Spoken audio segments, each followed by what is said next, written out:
Hi, and welcome to this presentation about ImageVault 4. My name is Torbjörn Nilsson, and I work as Partner Manager here at Merryworks for ImageVault. This first part out of two of this ImageVault movie is going to focus the most on the user interface itself for ImageVault, how to search and navigate through our content. We're going to have a look on the different kinds of metadata that we support. I'm going to show you how to upload files and also how to download files. And we're also going to have a short glance at the advanced settings.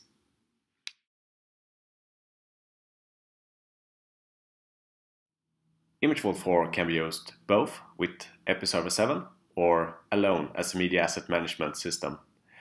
What we're looking on right now is an alternative way on how to access the more standalone version of ImageVault. And once again, this is just an example of what a login area could look like. If we choose to log in through Episerver, we're going to see that this is what ImageVault 4 looks like. This is the user interface of ImageVault 4 in Episerver. The user interface is mainly the same, whether you choose to log in as a standalone user or if you choose to log in together with Episerver. The only main difference is this bar up here, where we have dashboard, CMS, ImageVault, add-ons, and so on. If we look on the user interface of ImageVault, what we can see here is that we have all the files that we have access to see. They are all listed here in this live feed. In this demo environment, I'm logged in as an administrator, and that gives me right to see all the content that is in this installation. Should we select one of the files, we're going to press this one, we can see that we have some general information about that one.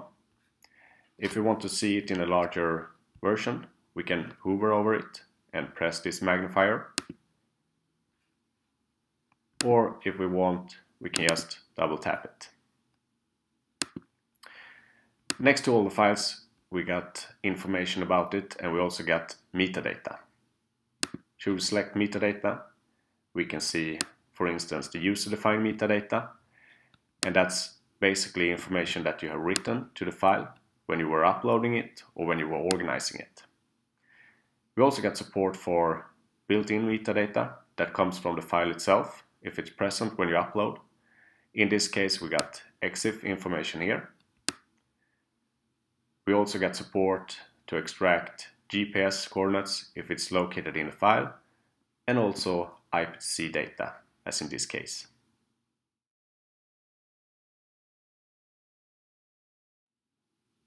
When it comes to search and navigation within ImageVault 4, we rely on categories and the free text search. If we are looking for a file, we can use the categories to browse our way down to that file. This is a way of navigating through our content. So for instance, we can select category buildings here, and we can see that the selection have changed to files that contains buildings. We can also cross-search by using multiple categories. Like for instance, if you are looking for buildings that are from North America and might even the USA. We have now selected two categories up here, buildings and USA.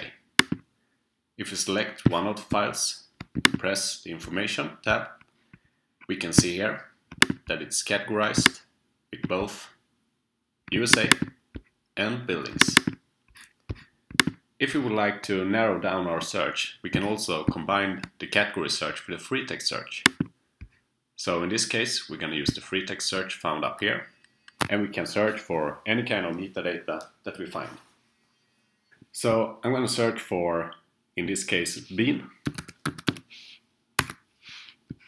And as you can see, we only had one file that got the following match: category buildings, category USA, and some kind of metadata.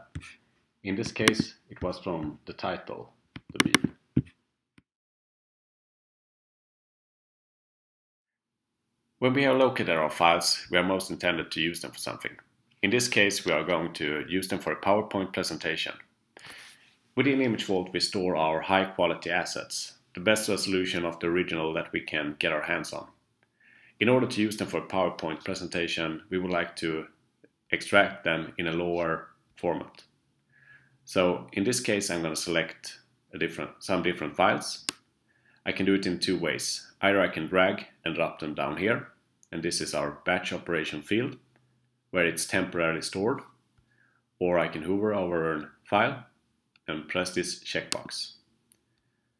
So when I have selected the files that I want to work with, I'm going to add 3 different files here. I'm going to press download. When I press download, I can see a range of different predefined conversion formats. Since in this case we're going to use for PowerPoint presentation, I'm going to select this format for PowerPoint. So I'm downloading it.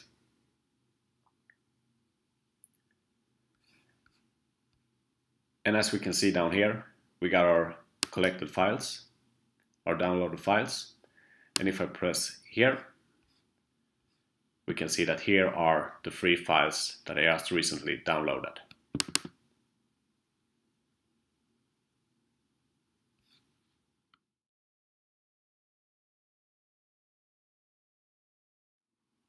The advanced settings for ImageVault can be found up here on the right.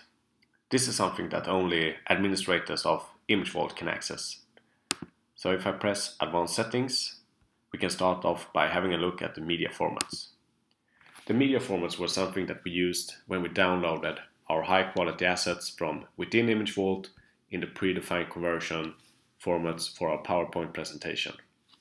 And as we can see here, this was the format that we used for this PowerPoint presentation. If I would like to add a new predefined conversion format, I can simply press this button up here, Add. Here I can name the conversion format, High Quality. I can give it width, height, DPI. Also affect the ratio and what format it should be converted to from the original file, like for instance JPEG. I can also set the conversion quality if I would like that. Once I created this predefined conversion format, I simply save it, and we can see here that we now got a new predefined conversion format, High Quality. Besides media formats, we also got, for instance, categories here. And the categories found here are the same ones that we found out here on the left that we used for navigation. We can add new categories to each level. Like if we are using building and we got bridges here, we don't have any 3rd level categories down here. So if we would like to add a new one, we simply press this plus sign and we add a new category, for instance stone bridge, and now we got a new category down here below bridges and below buildings. If we take a short look, we can see that if we select to unfold this category buildings, we get a small symbol here that indicates we got categories below that one, and here we can see stone bridge, the category I just created. What is found more below advanced settings are metadata definitions, and here is it possible for the administrator of this tool to create completely new metadata definitions. Like for instance, demo value. So you add a short description and you select what kind of metadata it should be. Should it be text or number or equal? And when you are done, you just press save and you got the new metadata definition here.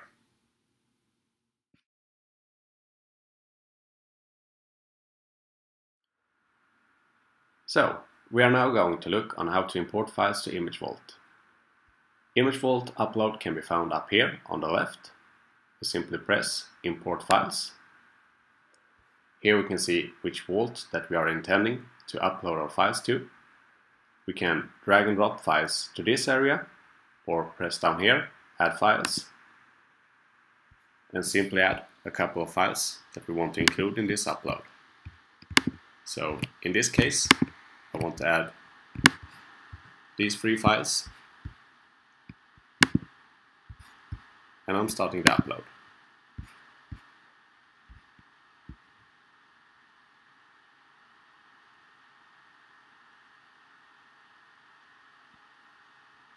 Once the files have been uploaded, I simply press Organize your uploads. And as we can see here, we got previews of all the files that we are intending to upload. In order to work smooth and efficient, we want to use these buttons for all items, metadata and categories. In this particular case, keywords is a metadata value that is mandatory. That means that if someone is trying to save files to this particular vault, they are unable to do so if they have not filled in the value for the keywords. But as I said, we want to work efficient, and we're going to press up here for all items to add metadata. And here we're going to add castle, and we're also going to add the name of the photographer, which in this case will be Torbjörn.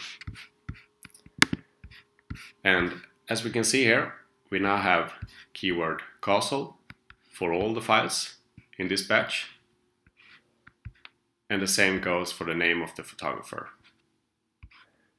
It could be that this, in this case, is a castle. This is more of a tower, and in this case, this would be a castle.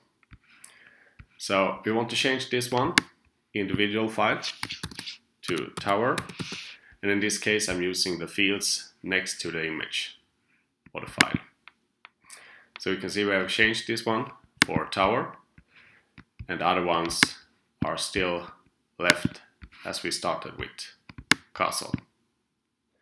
And the same goes for categories. So once again up here for all items, categories, and we can add buildings and perhaps country for Europe. And we have two files, the one in the bottom and the one in the top. They are from Europe, and this one is from America.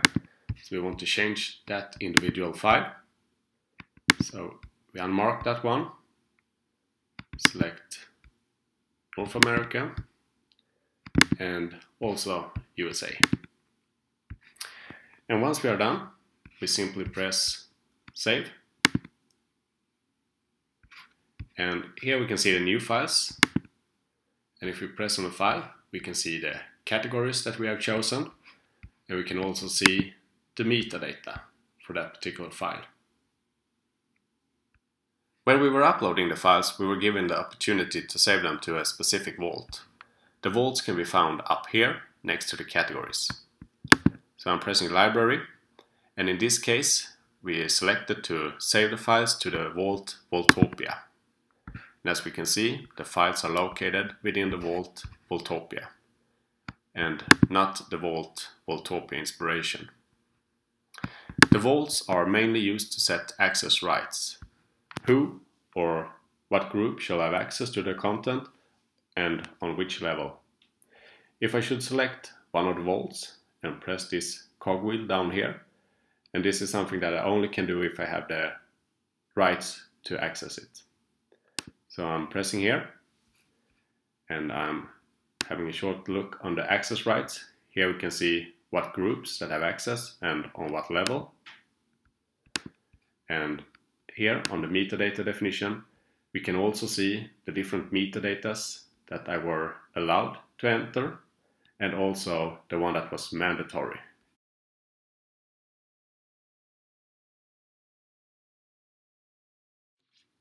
So this concludes this first part of the presentation of ImageVault. We have gotten familiar with the user interface of ImageVault.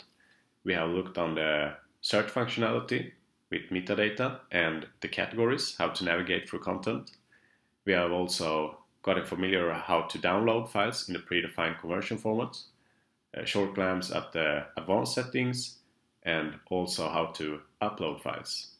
The next part in this presentation is going to focus much more about the integration towards IP server 7.